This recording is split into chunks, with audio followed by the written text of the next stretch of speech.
बेहद का वैराग होता है घर गृहस्थ में रहें। उन तथाकथित बेशक जो ब्राह्मणों की दुनिया है उसमें पढ़ाने वाले टीचर्स घर गृहस्थ में हैं या हद के वैराग में है?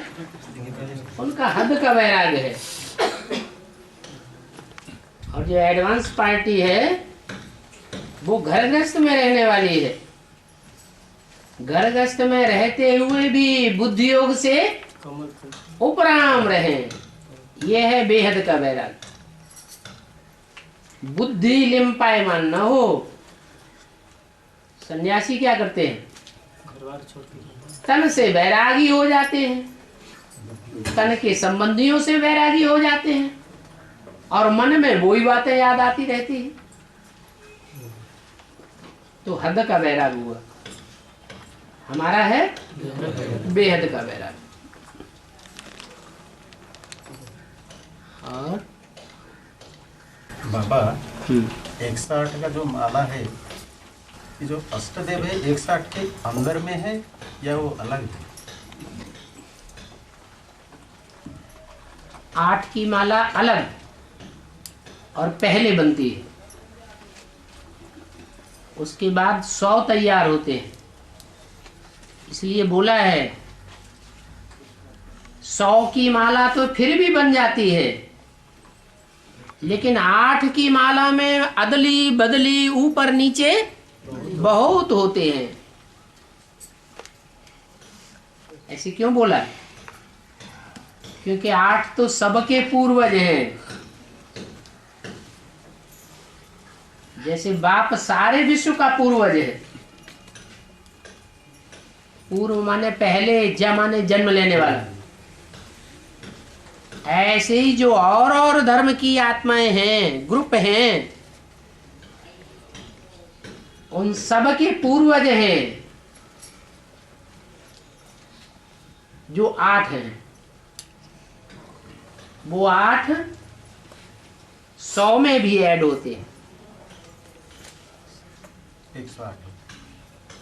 8 100 में ऐड होते हैं तो 108 की माला कही जाती है।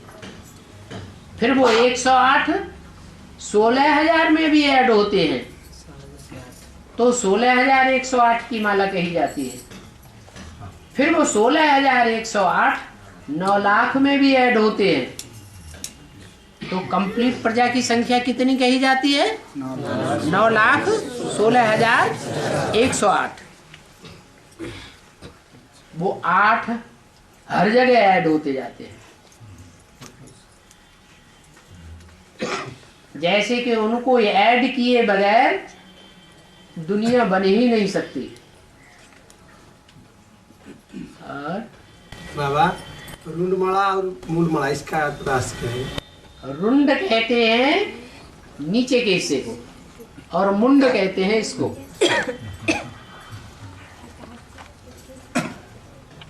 मुंड इसलिए कहा जाता है कि रुद्रमाला के जो मणके हैं उनमें ढेर की ढेर आत्माएं प्रवेश करती हैं। इसलिए जो यादगार रुद्राक्ष का मणका है उसमें मुख दिखाए जाते हैं ऐसे। ये मुख लेने की यादगार हैं। कभी तो बाप ने या बाप दादा ने उनका मुख लिया है सात्विक सेवा कराने के लिए, परंतु जब श्रीमत के विपरीत चल पड़ते हैं, मनमत पर या मनुष्यों की मत पर, तो भूत प्रेत आत्माएं प्रवेश करने लग पड़ती है। ब्रह्मा की गोद में पलने वाले विधर्मी रहे हैं,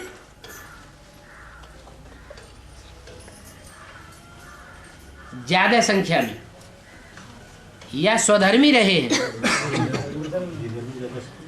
शास्त्रों में भी दिखाते हैं, ब्रह्मा ने मोस्टली किसको वरदान दिए? असुरों को वरदान दिए। दुनिया में भी ऐसे ही होता है।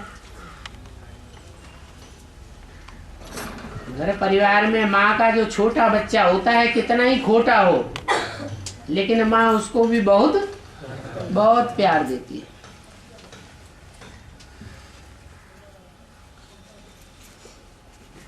तो वो दूसरे दूसरे धर्म की जो आत्माएं हैं,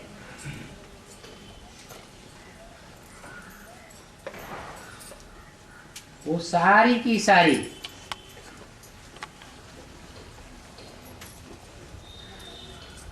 चौरासी घंटे वाली देवी गाई हुई है।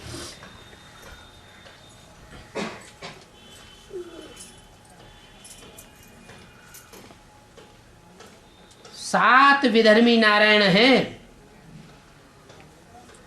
क्या टोटल नारायणों की संख्या कितनी है? 9। भूल जाते अपने, कोई भूल लिया, भूल गए क्या? 9 नारायण हैं, एक संगम युगी और 8 सतयुगी। उनमें सूर्यवंशी और चंद्रवंशी 2 से सनातन धर्म बनता है, 2 के मेल से। उनको अलग कर दे तो कितने नारायण बचे? 7 नारायण बचे, जो कम कलाओं वाले हैं, कम जन्म लेने वाले हैं, षष्ठी रूपी रंगमंच पर बाद में उतरने वाले हैं। तो ऑलराउंड पार्ट बजाने वाले हैं या अधूरा पार्ट बजाने वाले हैं? अधूरा पार्ट बजाते हैं। नंबरवार कम अनुभवी बनते हैं इस दुनिया के, या हीरो पार्टधारी के मुकाबले बराबर अनुभवी बनते हैं। जब कम पार्ट बजावेंगे तो अनुभवी भी कम बनेंगे। इसलिए वो कमजोर आत्माएं जब द्वापर शुरू होता है तो द्वैतवादी युग में पहुंच करके और धर्मों के प्रभाव में आ जाती है। वो इब्राहिम के इस्लाम धर्म में कन्वर्ट हो जाती है। वो नारायण भी कम कला के और उनकी सारी प्रजा भी। तो वो कमजोर आत्माएं ब्रह्मा की गोदी में पली हैं, यज्ञ के आदि से लेकर के और 69 18 जनवरी तक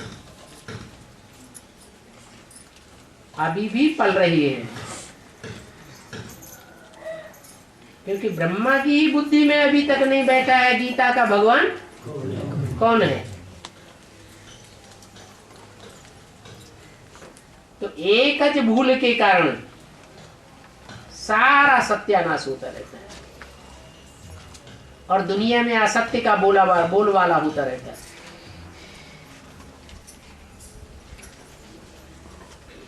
वो ब्रह्मा को फॉलो करने वाली आत्माएं प्रैक्टिकल जीवन का फॉलो नहीं करती है, ब्रह्मा को उनके डायरेक्शन को फॉलो करती है, शिव के डायरेक्शन को नहीं पकड़ती। किसके डायरेक्शन को पकड़ती है? देहधारियों के डायरेक्शन को, ब्रह्मा के डायरेक्शन को पकड़ेंगी, नहीं तो ब्रह्मा कुमार कुमारियों के डायरेक्शन को पकड़ेंगी। मुखवंशावली कहे जाएंगे या मुखवंशावली कहे जाएंगे। पोख माने गोद से उनको प्यार है, लेकिन मुख से निकली हुई जो भगवान शिव की बातें हैं उनसे उनको प्यार नहीं है। तो ऐसी सब आत्माएं, चाहे वो नारायण ही क्यों न हो, अधूरे कला वाले, और उनकी प्रजा वर्ग की आत्माएं ही क्यों न हो, वो सब कन्वर्ट होने वाली कच्ची आत्माएं यहाँ संगम युग में भी जीते जी प्रारब्ध नहीं पाती। जब तक उनका जीवन रहता है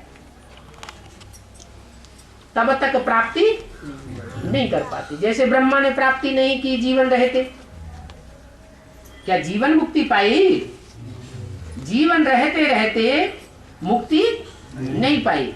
तो उनके जो फॉलोअर्स हैं या ब्रह्मा से जो प्यार लेने वाले हैं, वो भी अधूरे ब्राह्मण शरीर छोड़ने वाले भूत प्रेत बनते हैं। सूक्ष्म शरीर धारण करते हैं, स्थूल शरीर छूट जाता है, और वो उन रुद्रमाला के मणकों में प्रवेश करते हैं जो रुद्रमाला के मणके श्रीमत को न पकड़ करके मनमत अथवा मनुष्यों की मत पर चल पड़ते हैं। कहीं कोई पार्टी बन गई, कहीं कोई पार्टी बन गई, कहीं कोई श्री श्री 1008 बन गए, कहीं कोई श्री श्री 108 बन गए, माला बनाना शुरू कर दिया। तो ढेर के ढेर फॉलोअर हो गए ना, ग्रुप अलग अलग हो गए। ऐसी भूत प्रेत आत्माएं फिर उनमें प्रवेश करती हैं तो अनेक मुख हो जाते हैं।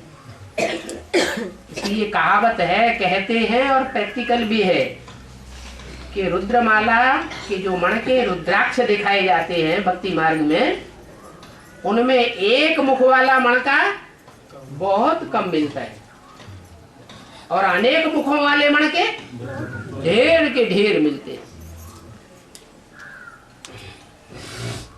तो जब विनाश होगा उस समय दुनिया की कितनी ढेर की ढेर आत्माएं अचानक शरीर छोड़ेंगी, भूकंप आते रहेंगे और मल्टी स्टोरी बिल्डिंग्स गिरती रहेंगी। कितने अचानक मरेंगे, और जिनका जिनका अचानक मौत होता है वो सब प्रवेश करते रहेंगे। यहां तक बताया है कि 33 करोड़ देवताएं हैं, देवात्माएं, और उनमें से एक एक में सोल प्रवेश करती रहती है।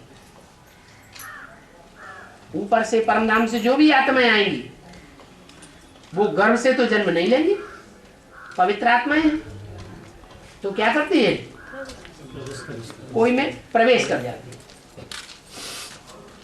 अब 33 करोड़ कम 500-700 करोड़ मनुष्य आत्माएं ऊपर से उतरती रहती है, और जिनमें प्रवेश करती है वो देवात्माएं 33 करोड़। तो 33 करोड़ को भाग दो 500-700 करोड़ में,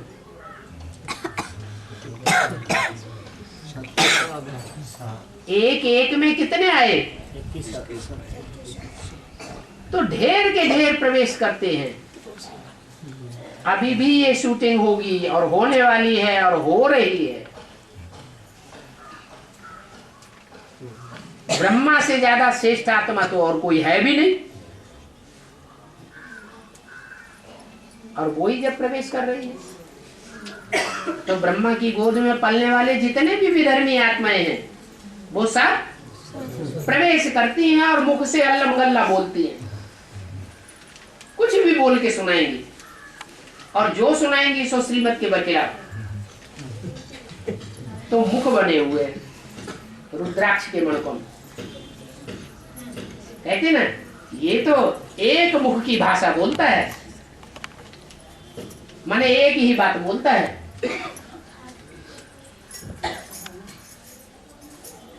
और कार्तिकेय को कितने मुख दिखाए हैं, 6 मुख दिखाए हैं। माने वो अपने जीवन काल में ब्राह्मण तो बनता है, लेकिन जो 6 विधर्मी मुख्य हैं, इस्लामी, बौद्धी, क्रिश्चियन, मुस्लिम, सन्यासी, सिख, इन सब में चक्कर काटता रहता है और सबकी बातों को सत्य बताता है। तो 6 मुख दिखाई दे। मुख दिखाने का भी कोई कारण होगा ना। एक मुख की बात करना चाहिए या रावण की तरह 10 मुंह से बात करनी चाहिए? एक मुंह अच्छा या 2 मुंह अच्छा? एक मुंह का होना चाहिए। और बाबा जो 33 करोड़ देवात्मा है, हाँ, ये तो सतयुग के लेकर कलियुग तक जो आता है, ये सब 33 करोड़ होता है। तो 33 जो अभी जो पाठ चला है साईं बाबा का, ये क्या देवात्मा है? बिल्कुल। जो महान महान आत्माएं कलयुग के अंत में भी उतरती हैं और सनातन धर्म की ही बातें करती हैं, दूसरी बातें तो नहीं करती। रामकृष्ण परमहंस हैं, विवेकानंद हैं, इन्होंने विदेशी सभ्यता को आगे बढ़ाया या स्वदेशी सभ्यता को आगे बढ़ाया? तो ये सब देवात्माएं हैं, भले कलयुग में आती हैं, इसलिए नई नई आत्माएं होने के कारण उनका नामाचार बड़ी जोर से फैल जाता है। ये 33 करोड़ में काउंट होगा ना उनका नाम? 33 करोड़ में ये सब काउंट, ये नहीं, इनके फॉलोअर्स भी।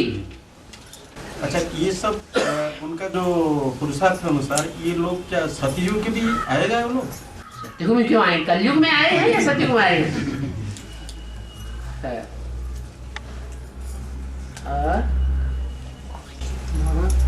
ये ब्रह्मा का 33, शंकर का 33 है? शंकर का 33 अच्छा अच्छा, तीन मूर्तियों को 100 सालों में बांटा गया। 33। हाँ, तो 33 साल आता है। ये ब्रह्मा का क्या आकार मूर्ति होता है? 33 तो संपूर्ण हुआ ना? 33 संपूर्ण हुआ ना ब्रह्मा? हाँ, 69 में 18 जनवरी को उनके 33 साल पूरे हो गए साकार शरीर से। तो वो 33 साल में उन्होंने जो कुछ किया वो प्रैक्टिकल जीवन में उनका पुरुषार्थ गाया गया। और बाबा, हाँ, itu ka mon di chỗ này है ब्रह्मा बाबा जब जीवित थे तो 2 दादियां मुखी थीं मम्मा की शरीर छोड़ने के बाद। एक मनमोहिनी दीदी और दूसरी प्रकाश मणि कुमार का दादी। लेकिन बाबा ज्यादा महत्व और मान मर्तबा किसको देते थे? दिखावे में। क्योंकि मुरली में बोला है अंदर के प्यार और बाहर के प्यार की बाबा की बड़ी भारी युक्ति है। तो अंदर से तो मनमोहिनी दीदी को प्यार करते थे और पहली अव्यक्त वाणी में प्यार की निशानी बता रहे हैं कि पहली अव्यक्त वाणी में मनमोहिनी दीदी को इंचार्ज बनाया गया सारी संस्था का। बोला गया कि ये सब सेंटरों पर चक्कर लगाती रहेगी, देखभाल करती रहेगी और हेड ऑफिस में ईशु बहन तो है ही देखभाल करने के लिए, कुमार का उसकी सहयोगी बनेगी। तो असिस्टेंट क्लर्क हुई या मुखिया हुई? असिस्टेंट क्लर्क की जगह पर रखा, लेकिन ये बात किसी ने ध्यान ही नहीं दी। और मनमोहन दीदी सीधे साधे स्वभाव की थी। कुमार का दादी आपाधापी करने वाली। संगम युग में सेवाधारी बनकर रहना अच्छा है, या प्रशासक बन के रहना अच्छा है? लेकिन कौन सा टाइटल ले लिया? मुख्य प्रशासिका।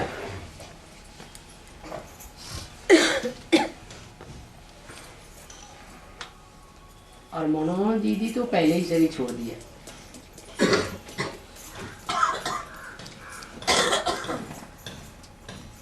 एक है इस्लाम धर्म की सरपरस्त, जो ईश्वर को, ईश्वर बाप को पहचानने में ब्राह्मण परिवार के सामने दीवाल का काम करती है, दीवाल बन करके खड़ी हो जाती है। न खुद बाप को पहचानती, न दूसरों को पहचानने देती है। इसलिए मुसलमानों में जो उनका पूजा का स्थल होता है, मंदिर, उसका नाम क्या है?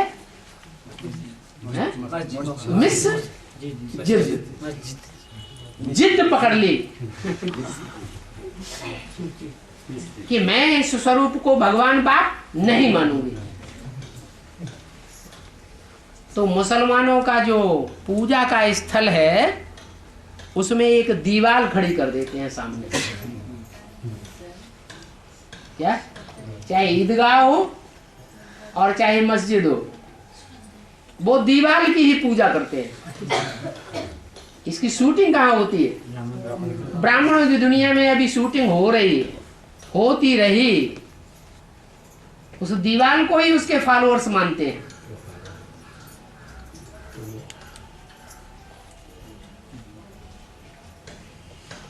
भगवान बाप का जहां परिचय दिया जा रहा हो, वहां कोई की बात नहीं सुनो, कान में उंगली दे लो, अल्लाह मियाँ को याद करो। ये शूटिंग कहाँ होती है? मुसलमान ही तो कान में उंगली देते हैं नमाज पढ़ते समय, किसी की नहीं सुनना चाहते, निराकार को याद करते हैं। साकार को मानना ही नहीं है। और बाबा, जो रुस्कुल्ला नदी है ना, एक मिनट, हाँ, इसका अर्थ क्या है? जो रुस्कुल्ला नदी है ना, ऋषि कुल्या, हाँ, इसका अर्थ क्या? जो ऋषि के कुल से आती है। ऋषि माना पवित्र, और कुल से आ, किसके कुल से आई? पवित्र के कुल से आई, उसका नाम ऋषि कुल्या पड़ गया। कोई ब्रह्म कुमारी होगी ना ऐसी, है कि जन्मजात पवित्र रही होगी? जैसे गुलजार दादी है, गृहस्थ जीवन में पली है बचपन से, या आश्रम के वातावरण में बचपन से पलती रही, तो जन्मजात पवित्र हुई ना। ऐसे ही कोई एडवांस पार्टी में भी है कि छोटेपन से ही आश्रम जीवन बिताना शुरू कर दिया और पवित्र बन करके रही, तो नाम पड़ गया ऋषि कुल्या। और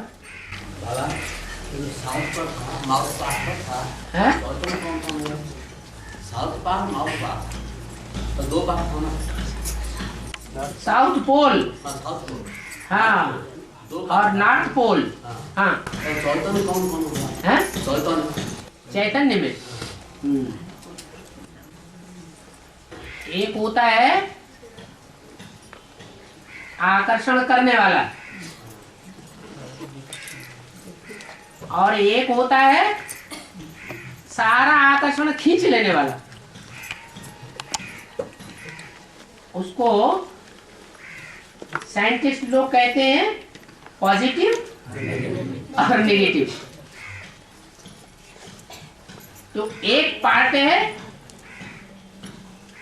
भरपूर करने वाला प्लस, और एक पार्ट है माइनस। जैसे मनुष्य सृष्टि में भी दो ही पार्ट मुख्य हैं, एक स्त्री एक पुरुष। दोनों में से प्लस किसको कहेंगे, माइनस किसको कहेंगे? है? जब भगवान बाप मौजूद है तो माइनस को भी प्लस बनाई देता है, और जब भगवान बाप मौजूद नहीं है तो स्त्री जाति माइनस रह जाती है या प्लस रह जाती है? माइनस रह जाती है। अभी इस दुनिया में पुरुषों का बोलबाला है या कन्या माताओं का बोलबाला है? पुरुषों का बोलबाला। ऐसे ही जो बेहद की दुनिया का जब निर्माण होता है तो जो पार्टधारी हैं वो भी दो प्रकार के हैं मुखिया। एक है निगेटिविटी बढ़ाने वाला और एक है पॉजिटिव भाव को बढ़ाने वाला।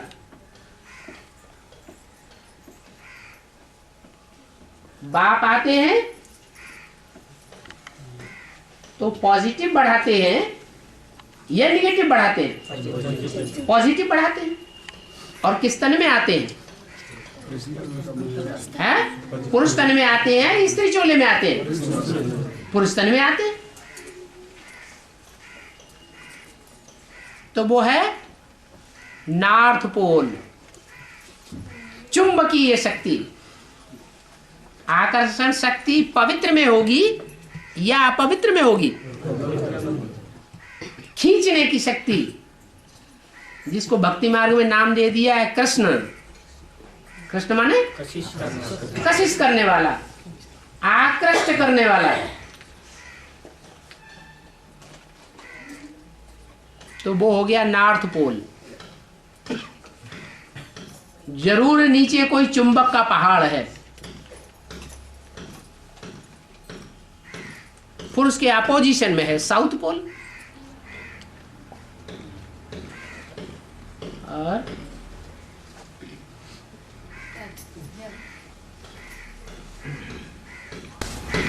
बाबा जो गुलजार दादी है ना, इसका देह को ब्रह्मा बाबा आते हैं। गुलजार दादी देह को ब्रह्मा बाबा आते हैं। जो गुलजार दादी हलचल होगा, गुलजार दादी हलचल होगा। अचल हलचल गुलजार दादी में हिल जाती हैं। हाँ, तो ब्रह्मा शिव बाबा रामबल दे ब्रह्मा बाबा आते तो रामबल कुछ नहीं इसका अर्थ क्या है? कहने का मतलब ये है कि जब शिव बाबा प्रवेश करते हैं तो ब्रह्मा के तन में कोई हलचल नहीं होती थी। क्या कोई झटका नहीं लगता था।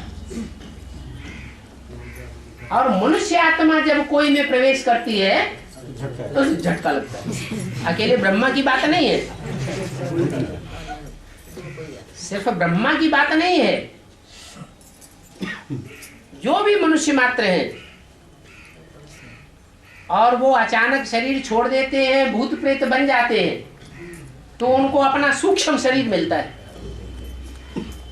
सूक्ष्म शरीर में ज्यादा ताकत होती है या स्थूल शरीर में ज्यादा ताकत होती है? सूक्ष्म शरीर में ज्यादा ताकत होती है।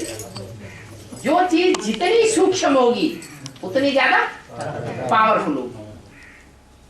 जैसे अभी बोला कि वाचा की सेवा बहुत कर ली, कर्मेंद्रियों की भागदौड़ की सेवा बहुत कर ली, अभी कौन सी सेवा करो? मनसा सेवा। ज्यादा ताकत किसमें है? मनसा सेवा में ज्यादा ताकत है, वाइब्रेशन बनाने की ताकत है।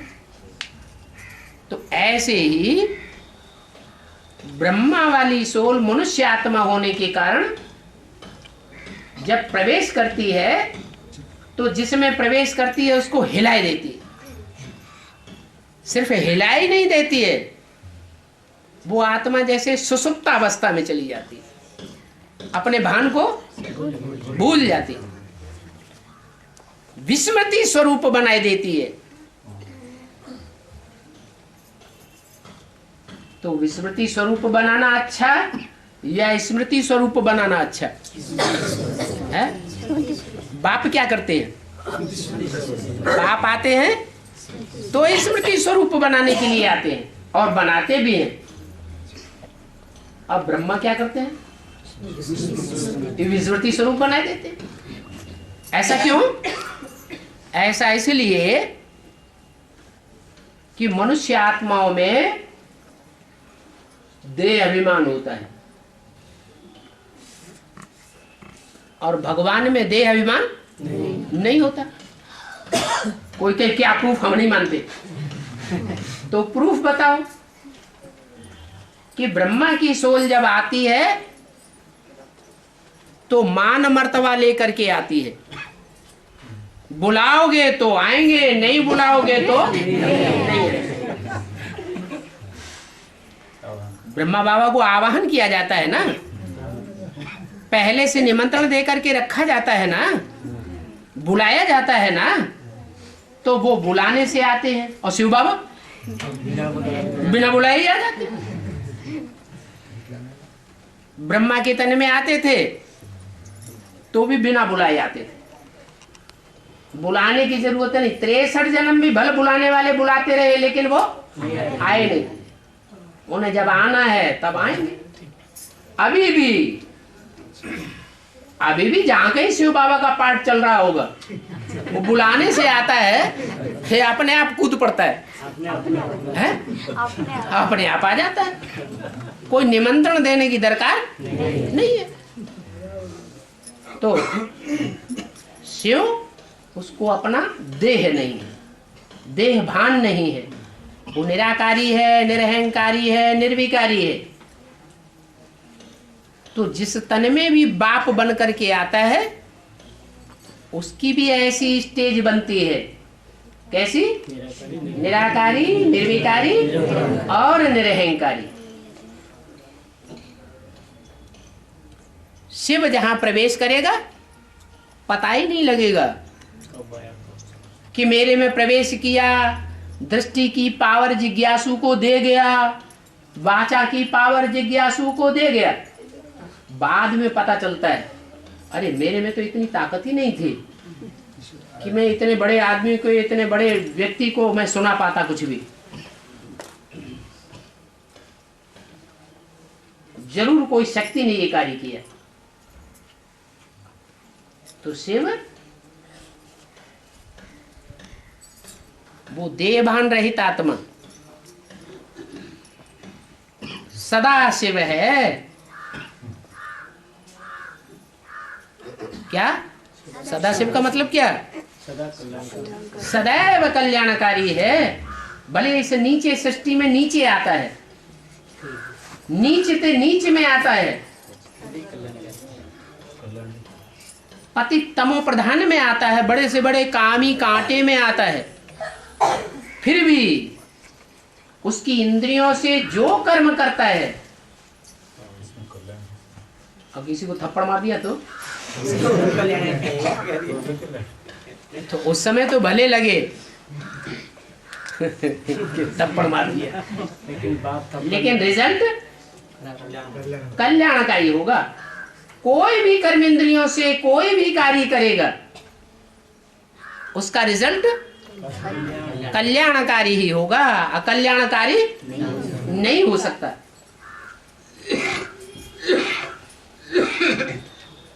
मनसा से जो भी संकल्प चलाएगा उसका कल्याण ही कल्याण फैलेगा वाइब्रेशन में, अकल्याण नहीं फैल सकता। दृष्टि से सृष्टि सुधारने का ही काम करेगा। दृष्टि से सृष्टि विकृत नहीं हो सकती। जैसे कहते हैं बड़ी बुरी नजर है। ट्रकों के पीछे क्या लिखा रहता है? बुरी नजर वाले तेरा मुंह काला। इसका मतलब मनुष्यों की तो बुरी दृष्टि ही होती है। स्त्री पुरुष सामने रहेंगे एकांत में तो विकार के भाव ही आएंगे, विकारी दृष्टि ही जाएगी। और शिव बाबा की विकारी दृष्टि नहीं हो सकती। वो तो सदैव ही निराकारी है, निर्विकारी है। और बाबा गंजम रे महाकाली पूजा होती बाहर कहीं हो गंजम में महाकाली पूजा होती है। गंजम में बाहर में क्या नहीं, क्यों नहीं होता है? क्यों कलकत्ते में नहीं होती और दूसरी जगह नहीं होती है? हाँ, ये बात जरूर है कि नाम रखा है गंजम, तो वास्तव में गंजम नाम नहीं है, गंदम नाम है। वो गंदम बिगड़ करके क्या हो गया? गंजम। जैसे बाबा आता है तो पतितों के बीच में आता है, बंदरों के बीच में आता है। सबसे ज्यादा कामी जानवर कौन सा होता है? बंदर होता है। ऊंची चोटी पे जाकर के सबके सामने विकार भोगेगा, इतना विकारी होता है, उसे लाज भी नहीं। कामांध कहा जाता है ना, तो मनुष्य भी काम विकार में अंधे हो जाते हैं। ये नहीं सोचते कि संसार में इसका क्या असर होगा, बुद्धि में ही नहीं आता। अंधे, कामांध, क्रोधांध, लोभांध कहा जाता है। तो बाबा जब आता है तो ऐसे स्थान को अपना मुख्य स्थल बनाता है, जिसका नाम पड़ता है माउंट आबू। बू माने बदबू, आ माने सारी दुनिया की बदबू जहां आके इकट्ठी होती है।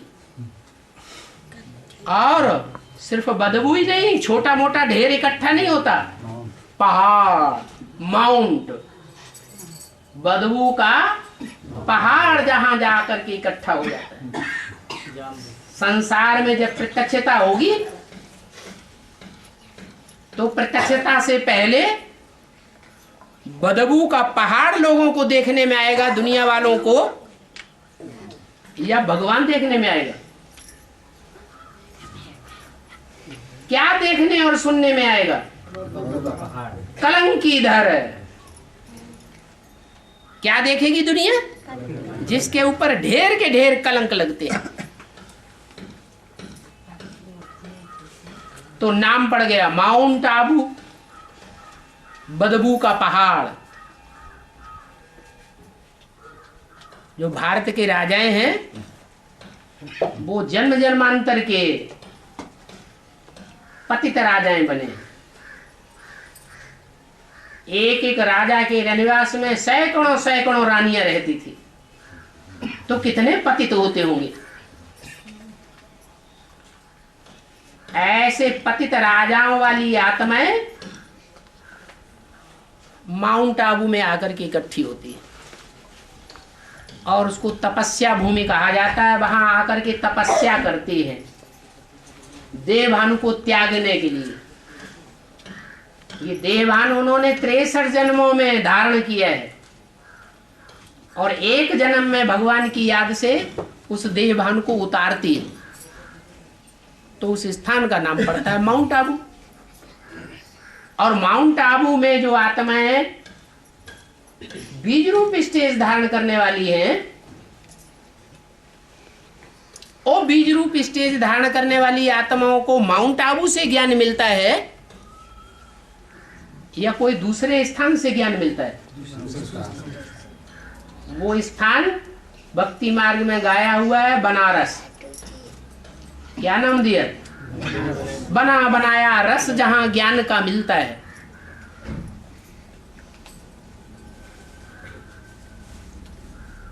कोई को मनन चिंतन मंथन विशेष नहीं करना पड़ता, सब बना बनाया मिल जाता। और जहां से ये मिलता है वहां की सारी लाइनें और रोड पर जितने भी शहर हैं, गांव हैं, कस्बे हैं, उन सब का नाम गंदुम गंदुम गंदुम गंदुम। कास गंदुम, ड्रवारे गंदुम, दरियाव गंदुम। दरियाव माने समंदर। गुरसाहे गंदुम, कायम गंदम, अहमद गंदम, खुदा गंदम, सारी गंद ही गंद ही गंद। इसलिए गंजा में वो गंदम में ये गंजा में है किसे गंगा के किनारे किनारे के सारे स्थान है। गंजा में क्या है वो गंदम के आएगा क्या? अब गंदम जहाँ होगा तो गंगा से कनेक्शन होना चाहिए ना। पतित पावनी कौन है? नदी तो एक ही पतित पावनी गई हुई है, तो घबराना नहीं चाहिए क्या कि भगवान ने हमको गंजम में क्यों पैदा कर दिया। अरे आखिरी जन्म तो जितना खराब से खराब हो गया तो अच्छा, लेकिन अभी खराब नहीं बनना, उल्टा नहीं कर लेना। क्या अभी बनाने का टाइम है या गिरने का टाइम है? अभी बनाने का टाइम है, अभी पतित बनने का टाइम नहीं है। ज्ञान का सागर आया गंजा क्या गंदी सांपन आया। तो गंदुम में महाकाली अपना डांस नहीं करेगी तो कहाँ करेगी? है? बाबा हाँ। याद में बैठता हूँ ना, आँख में के लो आता है। क्या आता है? याद में बैठे आंसू आते हैं ना, आंसू आ जाते हैं। प्यार के भी आंसू होते हैं।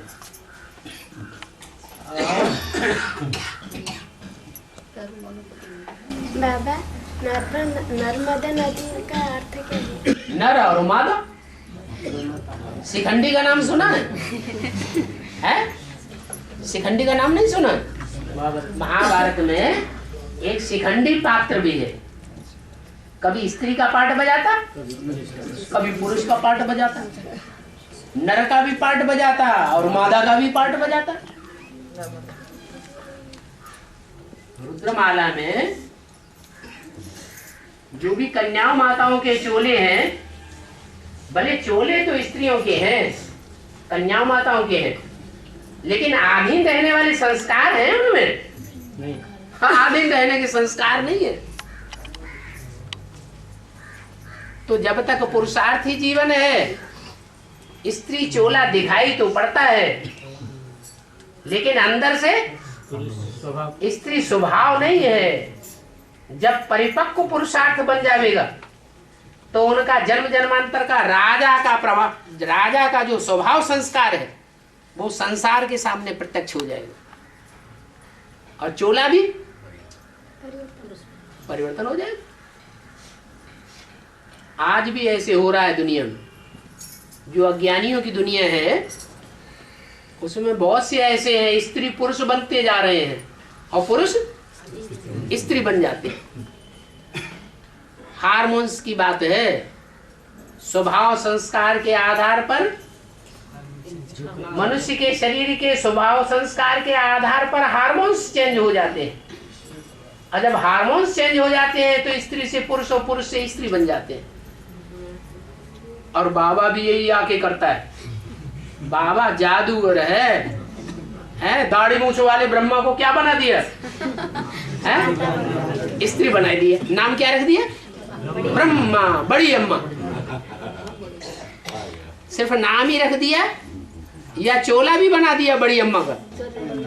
चोला भी बना देता है। दाढ़ी मूछ वाले ब्रह्मा की पूजा नहीं होती, लेकिन वही ब्रह्मा जब स्त्री चोला धारण कर लेता है तो पूजा होने लगती है। तो स्त्री को पुरुष बनाए देता है और पुरुष को स्त्री बनाए देता है।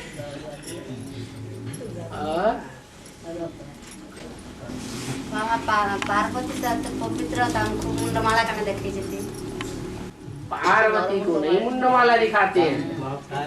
उनका जो महाकाली स्वरूप है, तमो प्रधान रूप, तब मुंडमाला दिखाते हैं। और सप्तयुग में एक बार पुरुष चोला तो एक बार स्त्री चोला धारण करता है। हाँ, वहाँ ऐसे नहीं होता कि दो बार स्त्री का दो बार पुरुष का जन्म हो। नहीं, वहाँ क्रम से चलता है। एक जन्म स्त्री का, एक जन्म पुरुष का। विसंगति वहाँ नहीं होती, कोई बात में विसंगति नहीं होती। और द्वापर युग में, कलयुग में हर बात में विसंगति, विपरीत गुण, विपरीत आचरण, गुण धर्म स्वभाव सब विपरीत होने लग पड़ते हैं। बैलेंस ही हर बात का बिगड़ जाता है। दादा जो काली पूजा होते हैं, काली काली पूजा होते हैं ना, काली हिंदी में सोई पड़े हो, हिंदी जानने वाली बहन बोलो, क्या बोला माता, क्या बोल रही है?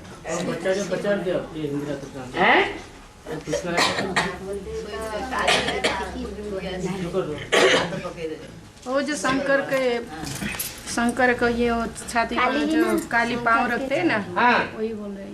हाँ तो क्या पूछ रहे हैं? वो क्यों सो रही है? उसका क्या मतलब है? मतलब ये है कि ब्रह्मा का काम स्थापना, विष्णु का काम पालना और शंकर का काम विनाश। शंकर का काम तो विनाश है, लेकिन कोई चाहता है कि हमारे घर का विनाश हो जाए, हमारे तन का विनाश हो जाए, हमारे बाल बच्चों का विनाश हो जाए, हमारी दुनिया उजड़ जाए? कोई चाहता है? नहीं चाहता।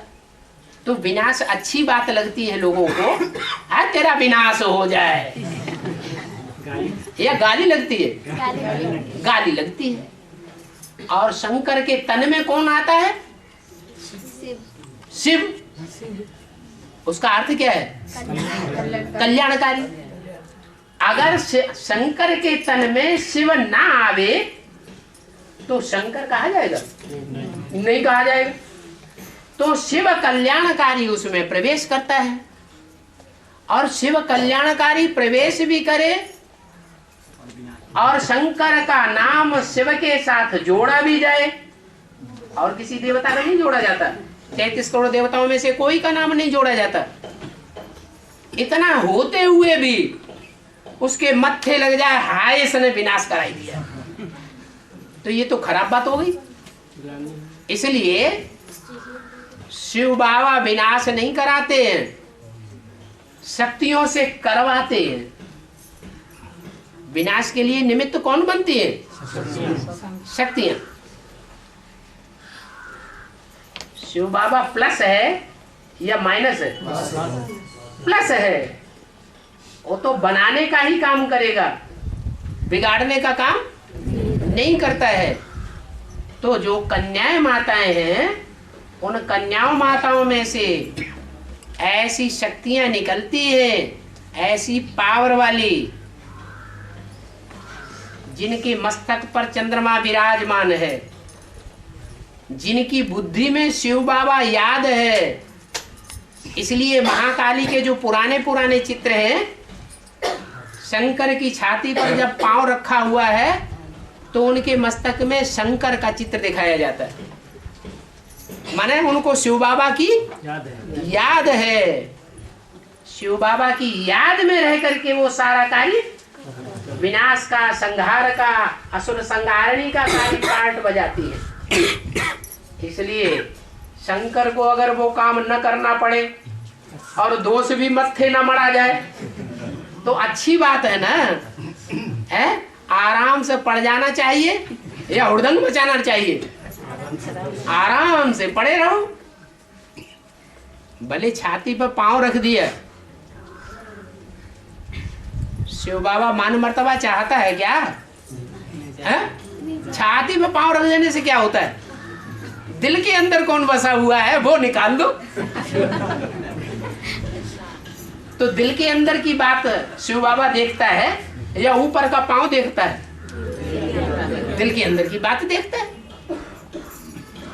दिलवाड़ा बाप है या स्थूल पांव वाला है? तो दिलवाड़ा है ना। इसलिए जो चित्र बनाया है अच्छा ही बनाया है, एक्यूरेट बनाया है। और बाबा दिलवाड़ा मंदिर से नग्न मूर्ति क्यों रख दिया? जैन मंदिर में लगन मुक्ति जो दिखाते हैं ना, वो संपन्न स्टेज की यादगार है मूर्तियां या अधूरी स्टेज की यादगार है? संपन्न स्टेज जब हमारी बनेगी तो नंगी आत्मा महसूस होगी या देवान का कपड़ा हम पहने हुए होंगे? नंगी आत्मा हो जाएंगे तो उसको कैसे दिखाएं? इसलिए उनको कपड़े नहीं दिखाए हैं, शरीर रूपी वस्त्र दिखाए नहीं है। इसका मतलब ये नहीं है कि उनको देह होती ही नहीं है, देह तो होती है लेकिन स्टेज निराकारी होती है, इसलिए नग्न मूर्तियां दिखाई गई। और शंकर जी का तांडव लीला इसका नाम है। ताट माने क्या है? तांडव लीला। ताट माने क्या? ताड़ माने पिटाई, उसको कहते हैं ताड़ना। और नृत्य वो स्थूल डांस किया है या ज्ञान का डांस किया है? ज्ञान का डांस किया है। अभी ब्राह्मणों की दुनिया में कोई ऐसा वर्ग अनुभव में आ रहा है कि उनको कोई भी ज्ञान का पॉइंट अच्छे से अच्छा सुनाओ एडवांस का, उनको ऐसे लगता है कि हमको कोई पिटाई कर रहा है। तो ताड़ना हो रही है कि नहीं हो रही है? उनके लिए ज्ञान डांस अभी शुरू हो गया,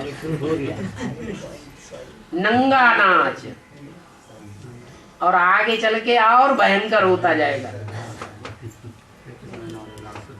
और हमारा जो 2036 में कृष्ण जन्म लेगा तो उसको जन्म देने वाला बाप माँ क्या जन्म देने के बाद शरीर छोड़ देंगे?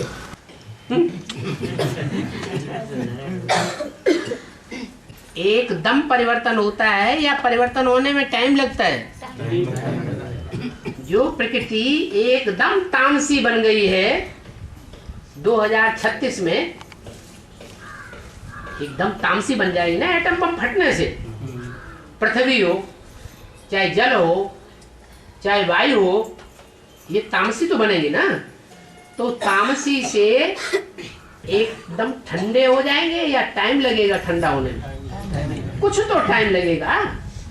तो जैसे जैसे आत्मिक स्थिति वाली आत्माएं, संपन्न आत्माएं इस शक्ति पर उतरती जाती है, प्रकृति उनके लिए सतो प्रदान तेज धारण करती जाती है। एकदम नहीं होता है, धीरे धीरे होगा। 1-2 जन्म में स्थिति सा ठीक हो जाएगी। तो उसको जन्म देने वाले बाप माँ जो है, हाँ, वो क्या हठात ही शरीर छोड़ देंगे या बर्फ पे शरीर रहेंगे या शरीर खत्म हो जाएंगे? सुरक्षित रहेंगे। और तो कृष्ण का शरीर क्या बर्फ में? वो शरीर जो बर्फ में दबा हुआ है वो बाहर आएगा, तब उसमें से कृष्ण की सोल प्रवेश करेगी या बाद में पहले ही प्रवेश कर जाएगी? बाद में प्रवेश करेगी। वो चोला जो बर्फ में दबा हुआ है वो उठ करके बाहर तब आएगा जब उसमें से रचयिता जन्म देने वालों की सोल प्रवेश करे, तब उठ करके बाहर आएगा। और जब बाहर आ जाएगा तब राधा कृष्ण जैसी आत्माएं बच्चों की वो माँ बाप में प्रवेश करेंगी। और जो बोला है कि एक पावन बनने से नहीं बनने से कोई पावन नहीं बन सकता। एक के पावन बनने से सब पावन बन जाते हैं और एक के पतित बनने से सब। तो पहला पत्ता कौन है? कृष्ण की सोल पहला पत्ता है ना। बीज तो बाप है, लेकिन बाप के अपने घर में आग लगी हुई हो और बच्चा जल रहा हो तो जो सच्चा बाप होगा वो बच्चे को छोड़ करके भाग जाएगा? खुद का कल्याण कर लेगा? नहीं करेगा। बाप का जन्म बच्चे के साथ है कि अकेला है? जो बाप का जन्म सो बच्चे का जन्म। जन्म माने प्रत्यक्षता। और राम वाली आत्मा भी वही है, एक ही शरीर में, और उसी शरीर में पढ़ने वाली विशेष आत्मा कृष्ण की भी पढ़ाई पढ़ रही है, लेकिन प्रत्यक्षता दोनों की साथ ही साथ होगी। इसलिए एक आत्मा निमित्त बनी हुई है। कौन? कृष्ण की सोल। वो जो 2018 में कृष्ण का पतिकथा होगा तो ये क्या एक ही शरीर में होगा या दूसरा कोई शरीर में होगा? अभी एक ही शरीर है या दो शरीर है? एक ही शरीर। अभी शरीर एक ही है। अंतर ये है कि वो ज्ञान चंद्रमा की आत्मा अधूरी है, पढ़ाई अधूरी है, और उस समय पढ़ाई पूरी हो जाएगी। तब फिर वो शंकर रहा और न वो अधूरा चंद्रमा रहा, फिर तो नारायण हो जाएगी। कभी मुरली में शंकर को याद करने के लिए बोला? नहीं बोला। शंकर माना ही अधूरा पुरुषार्थी। शंकर को याद में बैठे हुए दिखाए। तो जो याद करेगा वो अधूरा है या संपूर्ण है?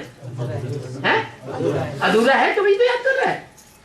जो बोला कि सबसे अच्छा पुरुषार्थ है नारायण को याद करना। हाँ, संपन्न स्टेज जब हो जाए, वो चंद्रमा भी अधूरा से संपन्न हो जाए और जिसमें प्रवेश है वो भी संपन्न स्टेज को प्राप्त कर जाए, तब कहेंगे नारायण।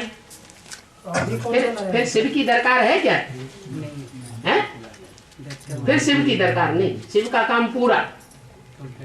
शिव जो है वो आत्मा को सुधारने आया है या शरीरों को सुधारने आया है? शिव ज्ञान सुना करके आत्माओं का परिवर्तन करता है। क्या? शिव आत्मा का परिवर्तन करता है ज्ञान के आधार पर, और आत्मा जब पवित्र बनती है तो प्रकृति के 5 तत्वों का परिवर्तन करती है वाइब्रेशन के आधार पर। ओम शांति।